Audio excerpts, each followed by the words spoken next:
soin de toi, maître. Heureuse est la mère qui t'a porté et allaité. Heureux plutôt ceux qui écoutent la parole de Dieu et qui l'observent.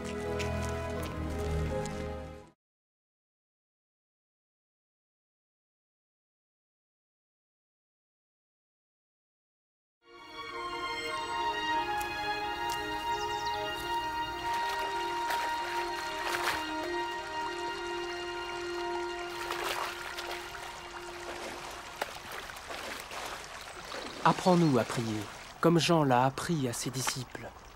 Quand vous priez, dites « Notre Père qui es aux cieux, que ton nom soit sanctifié, que ton règne vienne, que ta volonté soit faite sur la terre comme au ciel. Donne-nous chaque jour notre pain quotidien. Pardonne-nous nos offenses, comme nous pardonnons aussi à ceux qui nous ont offensés. Protège-nous contre la tentation et délivre-nous du mal. »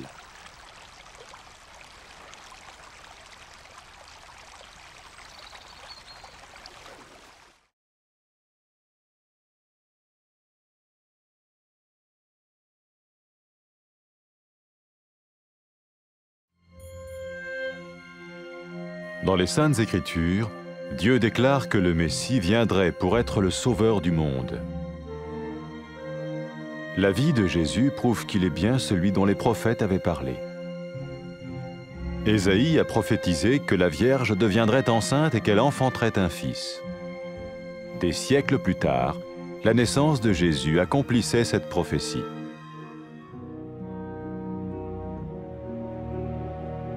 Les Saintes Écritures déclaraient que le saint à naître serait appelé le Fils de Dieu.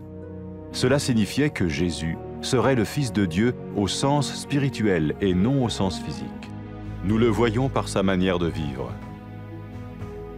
Il a guéri des malades, il a pardonné leurs péchés, les a ramenés à Dieu et leur a promis une place dans le royaume éternel de Dieu. Il s'est offert lui-même en sacrifice pour le péché à leur place. Puis il est revenu à la vie, victorieux sur la mort selon le plan de Dieu. Jésus a dit « Personne ne me prend la vie, mais je la donne de ma propre volonté. » La vie de Jésus n'a pas seulement accompli les écrits des prophètes, mais elle a aussi confirmé la vérité de la sainte parole de Dieu. Les prophètes avaient écrit « Ta parole, ô mon Dieu, est parfaite, elle dure à toujours. » Jésus lui-même a dit « Le ciel et la terre disparaîtront, tandis que mes paroles ne disparaîtront jamais. » Jésus est venu pour nous donner la vie dans toute sa plénitude. Mais quand l'homme a désobéi à Dieu dans le jardin d'Éden, il a choisi sa propre voie et ses actions l'ont séparé du Créateur.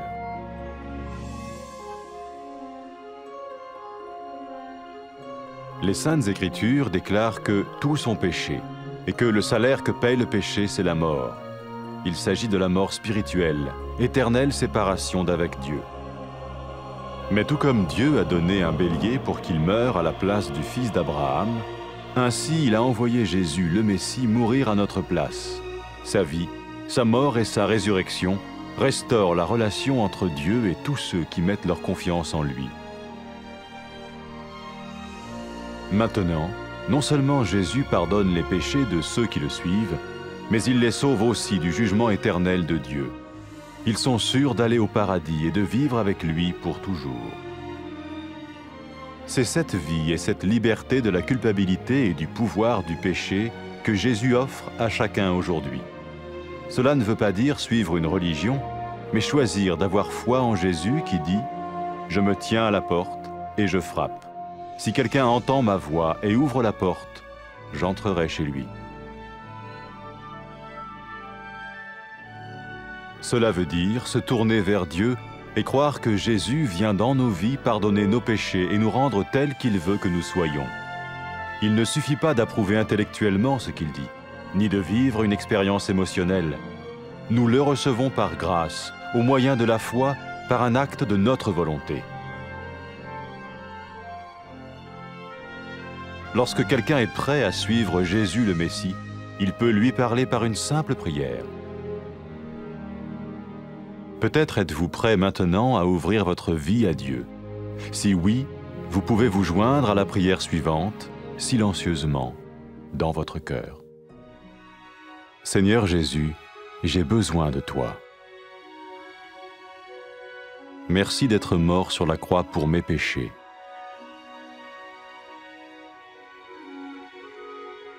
Je confesse mes péchés et je m'en repens.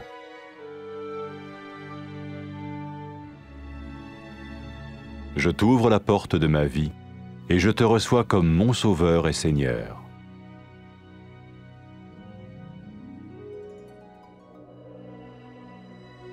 Merci de me pardonner mes péchés et de me donner la vie éternelle.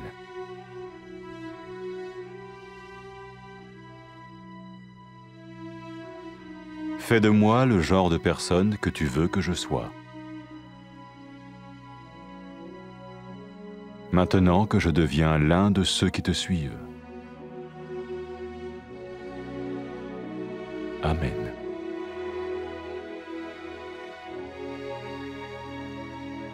Jésus a dit à propos de ses disciples, « Mes brebis écoutent ma voix, je les connais et elles me suivent. » Pour expérimenter la vie en abondance promise par Jésus, ceux qui le suivent parlent à Dieu chaque jour dans la prière et lisent ou écoutent sa parole.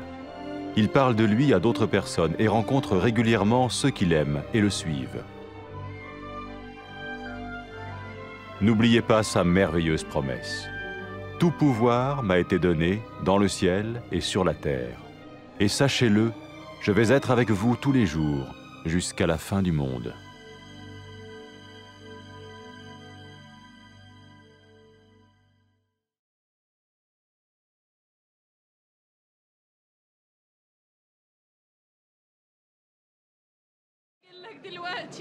يا بخت الأم اللي جابتك واعتنت بيك. قولي يا بخت اللي بيسمعوا كلام الله وبيعملوا بيه.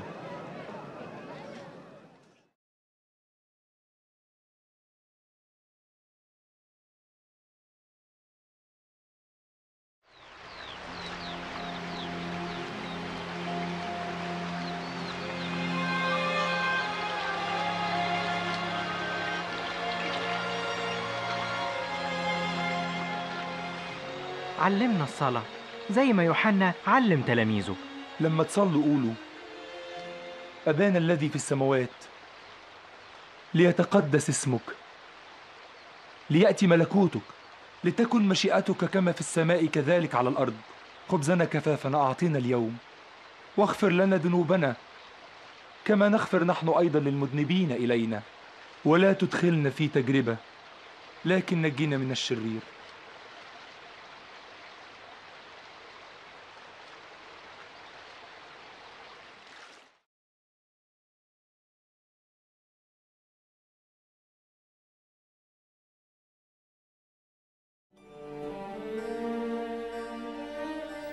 ربنا قال في الكتاب المقدس إن المسيح هيجي ويخلص العالم من الخطية، وحياة يسوع بتقدم لنا الدليل على إنه هو نفسه الشخص اللي اتكلم عنه الأنبياء. والنبي إشعياء قال العذراء هتحبل وتولد ابن، وبعد كده ب100 سنين اتولد يسوع وتحققت النبوة. والكتاب المقدس بيقول إن القدوس اللي هيتولد هيبقى هو ابن الله، وده معناه إن يسوع هيقولوا عليه ابن الله، طبعا بالمعنى الروحي مش الحرفي للكلمة. وده بنشوفه واضح في الطريقة اللي عاش بيها يسوع، لأنه شفى العيانين وغفر خطايا الخطاة ورجع لهم علاقتهم بالله ووعدهم بمكان مع ربنا في ملكوته. وبعدين قدم نفسه ذبيحة بدل الناس عن خطيتهم، وقام من الموت وانتصر عليه. يسوع قال محدش يقدر ياخد حياتي مني، أنا اللي أقدمها بنفسي. وحياة يسوع مش بس تحقق فيها كلام الأنبياء، لكن أكدت كلام الله نفسه. الأنبياء قالوا كلمة الله كاملة، وكلمتك يا رب تعيش للأبد. ويسوع نفسه قال حتى لو السماء والأرض زالت فكلامي مش ممكن يزول.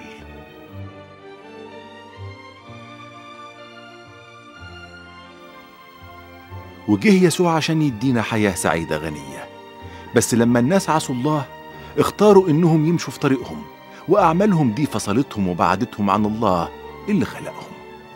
والكتاب المقدس بيقول الناس كلهم عملوا الخطية، وبيقول كمان أجرة الخطية موت، وده معناه موت روحي، يعني انفصال عن الله للأبد. وزي ما ربنا بعت خروف ياخد مكان ابن أبونا إبراهيم ويموت بداله، بعت يسوع المسيح يموت بدلنا. وحياة المسيح وموته وقيامته رجعوا العلاقة بين الله والناس اللي آمنوا بيه واتكلوا عليه. ولحد دلوقتي اللي بيتبعوا يسوع مش بس بتتغفر خطيتهم، لكن كمان بيتخلصوا من عقاب الخطية، وربنا بيضمن لهم السماء والحياة معاه للأبد. والنهاردة يسوع بيقدم لكل واحد الحياة الجديدة والتحرر من الخطية وقوتها. ده مش معناه إنك تتبع دين وبس، لكن إنك تختار تآمن بالمسيح اللي قال: أنا واقف على الباب أخبط، إن حد سمع صوتي وفتح الباب هدخل بيته. وده معناه إننا نرجع لله ونآمن إن يسوع هيدخل حياتنا ويغفر خطيتنا ويخلينا نعيش زي ما هو عايز. مش كفاية إنك تصدق الكلام ده بعقلك ولا حتى تنفعل بيه بإحساسك، إحنا بنقبله بالنعمة وبالإيمان، وده عمل من أعمال الإرادة. ولما يكون الناس مستعدين يتبعوا يسوع المسيح ممكن يكلموه ويعترفوا له. إذا كنت مستعد لكده تعالى له، قرب منه واعترف بخطاياك وتعهد بإنك تتبعه. يا رب يسوع، أنا محتاج لك. أشكرك لأنك مت على الصليب علشان خطيتي.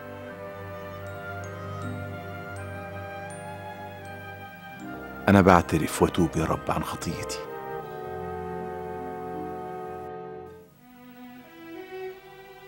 وبفتح باب قلبي وحياتي وأقبلك مخلص ورب وسيد.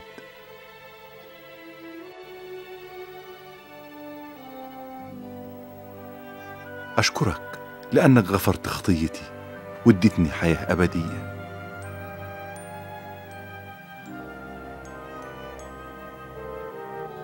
خليني أعيش زي ما أنت عايز يا رب.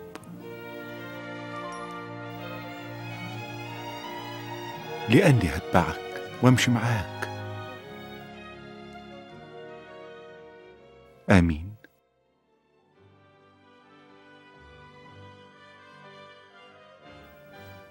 يسوع قال عن المؤمنين بيه: خرافي تعرف صوتي وأنا أعرفها وهم بيمشوا ورايا ويتبعوني.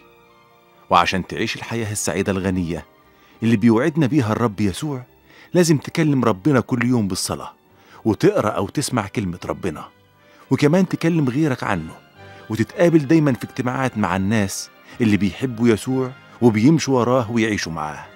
وما تنساش أبدا وعد يسوع العظيم: كل السلطان اللي في السماء وعلى الأرض عندي، وأنا هكون دايما معاكم لغاية نهاية الزمن.